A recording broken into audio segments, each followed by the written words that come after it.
BBC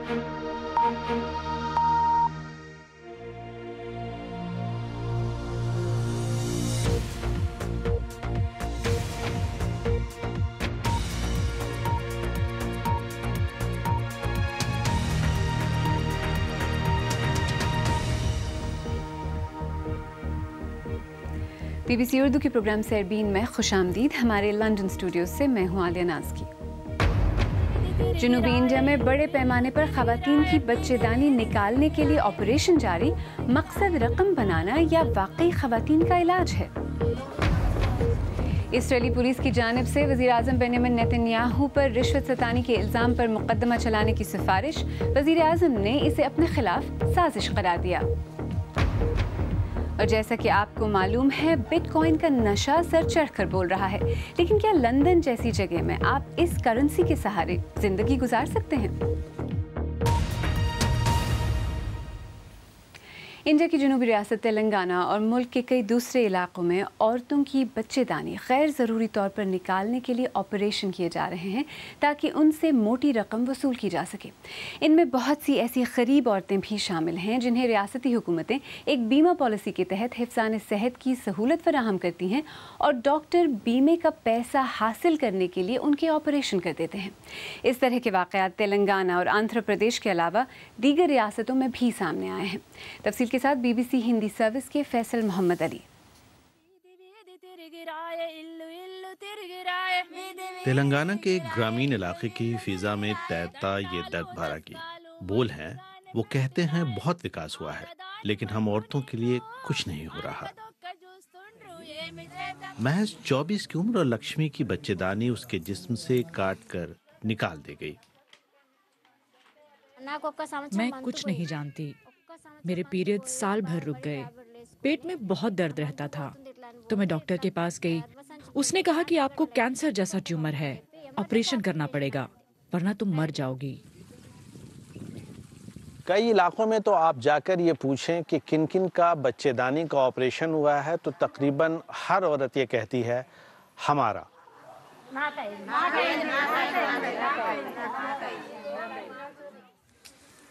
किसी को cancer का खतरा बताया गया तो किसी से कहा गया कि उसके पेट में एक गड्ढा बन रहा है। कुछ को तो सीधे ये कहा गया कि ऑपरेशन नहीं करवाओगी तो मर जाओगी।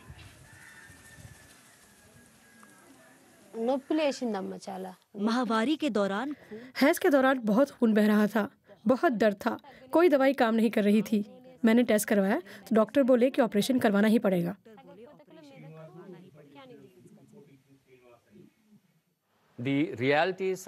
असल हालात इससे कहीं ज़्यादा ख़राब हैं। ये एक ऐसा नेटवर्क है जिसमें डॉक्टर, तिब्बी जांच करने वाली लैब्स, RMP और बग़ैर तालीम और तरबियत के इलाज करने वाले सभी शामिल हैं। ये गैर ज़रूरी ऑपरेशन सरकारी नहीं, अधिकतर प्राइवेट अस्पतालों में किए जा रहे हैं। इनका मकसद है मरीजों से मोटी फीस वसूल करना। रिगार्डिंग हिस्टेक्टमी आल्सो, जहाँ तक हिस्टेक्टमी या बच्चेदानी के ऑपरेशन का सवाल है, हुकूमत इस बारे में फिक्रमंद है और खवातीन के अमराज के माहिर भी सामने आ रहे हैं। मैं नहीं जानता कि ये वक्त पर हो रहा है या नहीं, लेकिन उन्होंने हिस्टेक्टमी और अपेंडिसाइटिस के बारे में बेदारी की मुहिम शुरू की है। कौड़ीपल्ली में हम उस अस्पताल गए जिसका नाम कुछ दूसरे नामों के साथ इन ऑपरेशनों के सिलसिले में बार बार आ रहा था।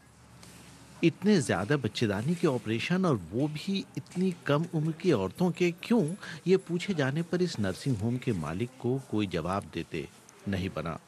कोई खास रीजन है उसका इतना ज्यादा ऑपरेशन होने का? हिस्टेक्टोमी जी। बच्चेदानी के ऑपरेशन की औसत उम्र 51 से 52 साल होती है। कम उम्र में इस ऑपरेशन का शिकार बनाई गई इन गरीब महिलाओं के स्वास्थ्य पर इसका भारी असर पड़ा है। अगर मैं 10 कदम भी चलती हूँ तो मुझे दर्द होने लगता है, सांस उखड़ जाती है। पिछले 1 महीने से मुझे बहुत दर्द है। मैं ना खड़ी हो सकती हूँ और ना ही बैठ सकती हूँ। क्योंकि बेसिक हार्मोन ओवरीज में तैयार होता है, तो माहवारी खत्म होने के उम्र के पहले बच्चेदानी निकालने से उस हार्मोन की बहुत कमी हो जाती है, जिससे महिला की हड्डियां कमजोर हो जाती हैं और दूसरे तरह के असर होते हैं। कमाई के लालच में किए गए इन अंधाधुंध ऑपरेशनों का सबसे दुखद पहलू यह है कि इनमें से कई कम उम्र औरतें जीवन में कभी मां नहीं बन सकेंगी। फैसल मोहम्मद अली, BBC, मेडक, तेलंगाना। और इसी बारे में मज़ीद बात करने के लिए नामानिगार फैसल मोहम्मद अली इस वक्त दिल्ली से हमारे साथ बराह रास्त मौजूद हैं। फैसल, पहले तो ये बताइए कि ये मसला क्या किसी ख़ास इलाके तक महदूद है या बहुत फैला हुआ है?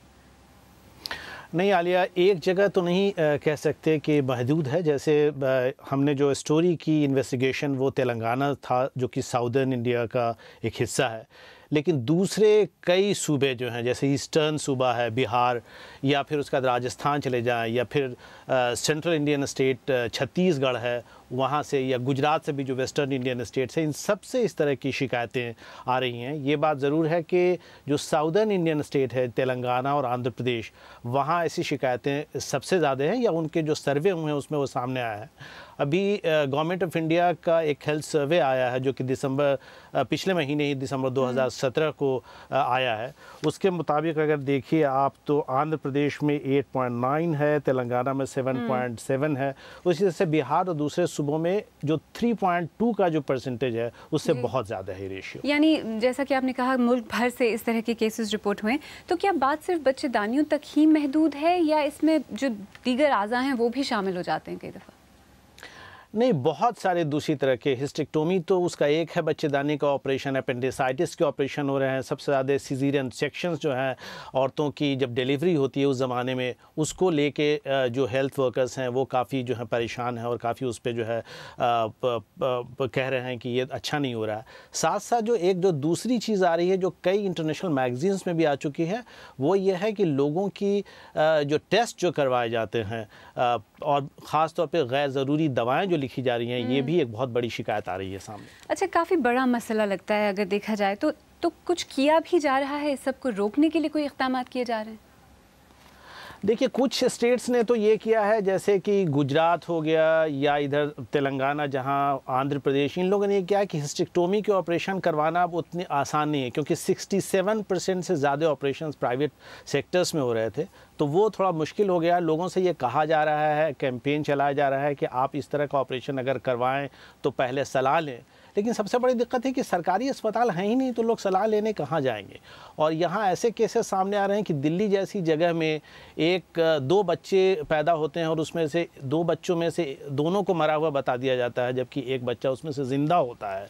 या एक बच्ची के ऑपरेशन के लिए 15 लाख रुपए का बिल दिया जाता है। तो जब कमर्शियलाइजेशन इतनी तेज़ी से हुआ है तो एक डिफ़िकल्टी है कि उनको सही बात बताएगा कौन। जी, दिल्ली से फैसल मोहम्मद अली, हमसे बात करने का बहुत शुक्रिया। आइए अब दीगर अहम खबरों पर एक नज़र डालते हैं। इसराइली वज़ीर-ए-आज़म बेंजामिन नेतन्याहू ने रिश्वत सतानी के इल्ज़ाम में उन पर मुकदमा चलाने की सिफारिश के बाद पुलिस के बयान को तनकीद का निशाना बनाया है और अपने ओहदे पर बरकरार रहने का ऐलान किया है। जेम्स रेनल्ड्स की रिपोर्ट पेश कर रहे हैं अथर काज़मी। इसराइली पुलिस ने वज़ीर-ए-आज़म नेतन्याहू पर 2 मुकदमात में फ़र्द जुर्म आयद करने की सिफारिश की है। नेतन्याहू पर कीमती तोहफों के बदले मरात देने और एक मीडिया ग्रुप से हुकूमत की हिमायत में खबरें लगवाने के बदले दीगर ज़राए इब्लाग पर पाबंदियां लगाने के इल्ज़ामात हैं। लेकिन नेतन्याहू ने पुलिस के मौक़िफ़ पर कड़ी तनकीद की है।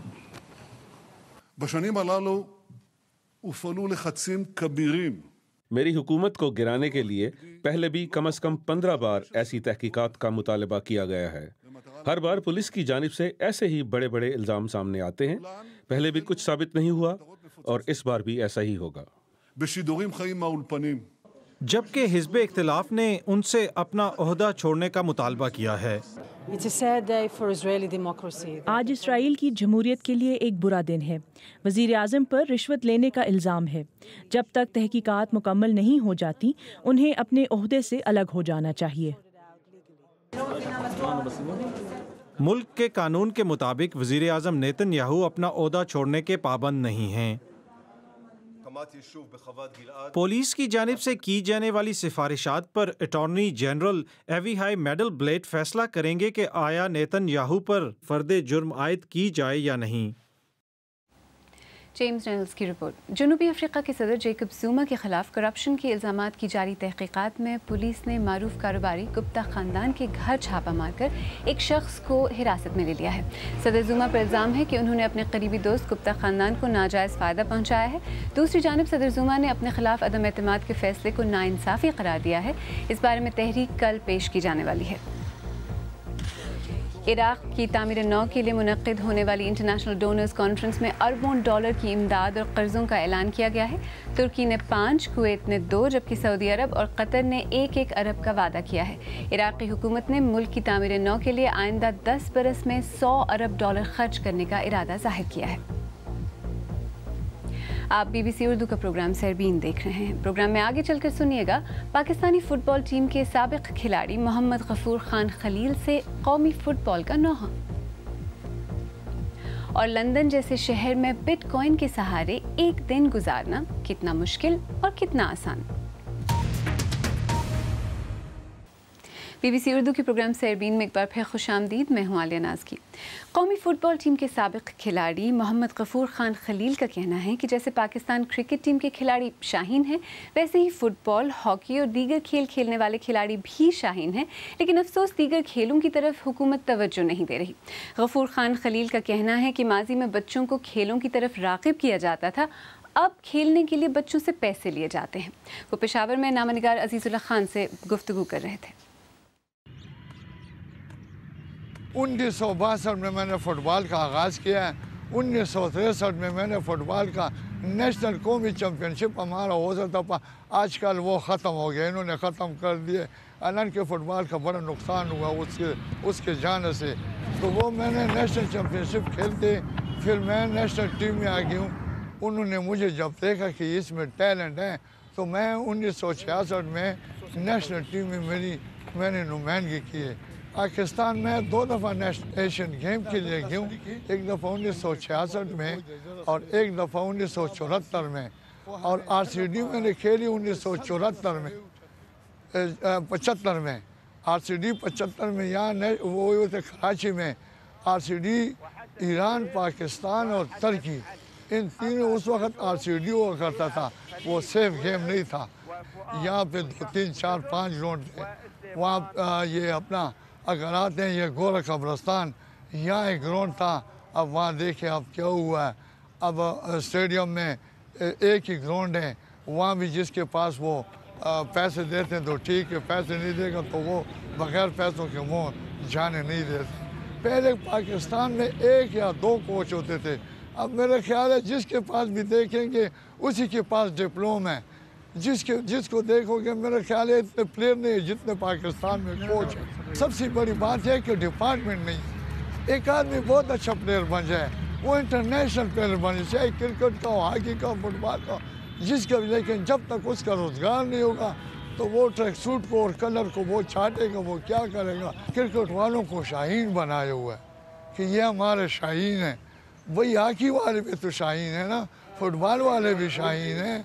जब तक क्लब वाइज फुटबॉल नहीं आएगा ना, क्लब वाइज फुटबॉल, क्लब के फुटबॉल जो पहले होते थे, क्लब चलाना, क्लब को लाना, क्लब लीग कराना, बेहतर फुटबॉल और बेहतर चीज़ ये है कि जब तक आप जिस चीज़ में भी, चाहे वो हॉकी हो, फुटबॉल हो, वॉलीबॉल हो, जब लीग नहीं कराएंगे तो उस वक्त तक ये स्पोर्ट अच्छा नहीं होगा। पाकिस्तानी फ़ुटबॉल टीम के साबिक खिलाड़ी मोहम्मद गफूर खान खलील। और पाकिस्तान के हवाले से BBC उर्दू के रेडियो प्रोग्राम सरबीन में आज हमने वज़ीर ममलिकत बराए ख़जाना राना अफसल का खुसूसी इंटरव्यू किया है कि पाकिस्तान शिद्दत पसंदों की माली मदद रोकने में नाकामी पर अपने ख़िलाफ़ नए आलमी इक़दामात का मुकाबला कैसे करेगा। ये इंटरव्यू सरबीन में पाकिस्तान के मयारी वक्त के मुताबिक 8 बजे सुना जा सकेगा। सरबीन आप हमारी वेबसाइट bbcurdu.com पर भी सुन सकते हैं। और टेक्नोलॉजी सारी दुनिया में लोगों की ज़िंदगी बदल रही है। एक ज़माना था कि लोग सिक्कों की शक्ल में अपना रोज़मर्रा कारोबारी ज़िंदगी निभाते थे, फिर कागज़ के नोटों ने सिक्कों की जगह ली, जिसके बाद प्लास्टिक करेंसी यानी क्रेडिट कार्ड राज हुए, और अब दौर आ रहा है डिजिटल या क्रिप्टो करेंसी का। तो क्या मुस्तकबिल का नक्शा यही होगा? देखिए इशलीन कौर की रिपोर्ट। बिटकॉइंस की कीमतों में उथल पुथल से ये क्रिप्टो करेंसी काफ़ी सुर्खियों में रहा है, तो हमने सोचा क्यों ना असल ज़िंदगी में इसे परखा जाए। क्या आप लंदन में बिटकॉइंस के सहारे एक दिन बिता सकते हैं? और ये पता लगाने में लंदन में नाश्ते की तलाश में निकली। बिटकॉइन से अपनी भूख मिटाने का जरिया मुझे मिला मशरकी लंदन में। लंदन के सिलिकॉन राउंडअबाउट कहे जाने वाले ओल्ड स्ट्रीट में है निनकम सूप और यहाँ आप आसानी से अपना बिटकॉइन वॉलेट इस्तेमाल कर सकते हैं, जैसे मैंने किया। यानी लंदन में आप बिटकॉइन के जरिए अपना पेट तो भर ही सकते हैं। मेरी बिटकॉइन डाइट तो काफी हेल्दी थी और अगर आप एक हेल्थ फ्रीक है तो ये बिटकॉइन डाइट परफेक्ट है, क्योंकि एक जगह से दूसरी जगह जाने के लिए आपको हर सफर पैदल ही तय करना पड़ेगा। लंदन में कोई भी टैक्सी वाले बिटकॉइन के जरिए पेमेंट नहीं लेते, ना ही आप पब्लिक ट्रांसपोर्ट पर बिटकॉइन से टिकट खरीद सकते हैं। लंदन में अगर आपको गर्मा गर्म कॉफी या चाय पीनी हो या फिर कोई ब्रेकफास्ट या लंच खाना हो, ये सब आप बिटकॉइन के जरिए कर सकते हैं। लेकिन अगर आपको शाम को एक अच्छी ड्रिंक लेनी हो तो क्या कोई पब्स या बार्स है लंदन में जो बिटकॉइन एक्सेप्ट करते हैं? आइए पता लगाते हैं। मशरकी लंदन के शॉर्डिच इलाके में ओल्ड शॉर्डिच स्टेशन बार कुछ ऐसे बार्स में से एक है जहां आप बिटकॉइन से पैसे दे सकते हैं।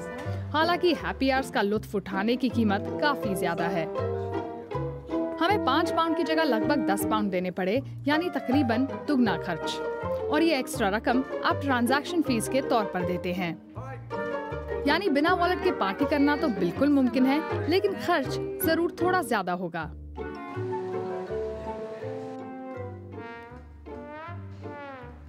शिमाल मगरबी लंदन में ओल्ड ओक अपार्टमेंट्स एक लौती ऐसी जगह है जहां आप अपना डिपॉजिट बिटकॉइन से दे सकते हैं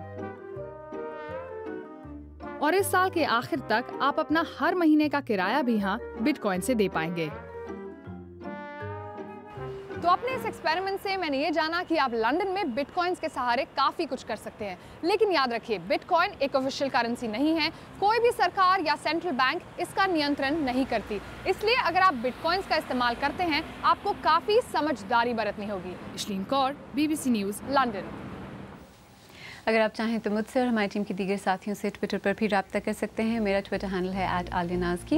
इसके साथ ही सरबीन इख्तिताम को पहुंचा। प्रोग्राम में पेश होने वाले मौज़ूआत पर अगर आप अपने ख़यालात का इजहार करना चाहें तो फेसबुक पर हमारा सफ़ा हाजिर है। आप हमारे ट्विटर हैंडल @BBC उर्दू के ज़रिए भी हमसे रब्ता कर सकते हैं। कल फिर हाजिर होंगे, तब तक हमारी वेबसाइट bbcurdu.com देखते रहिए।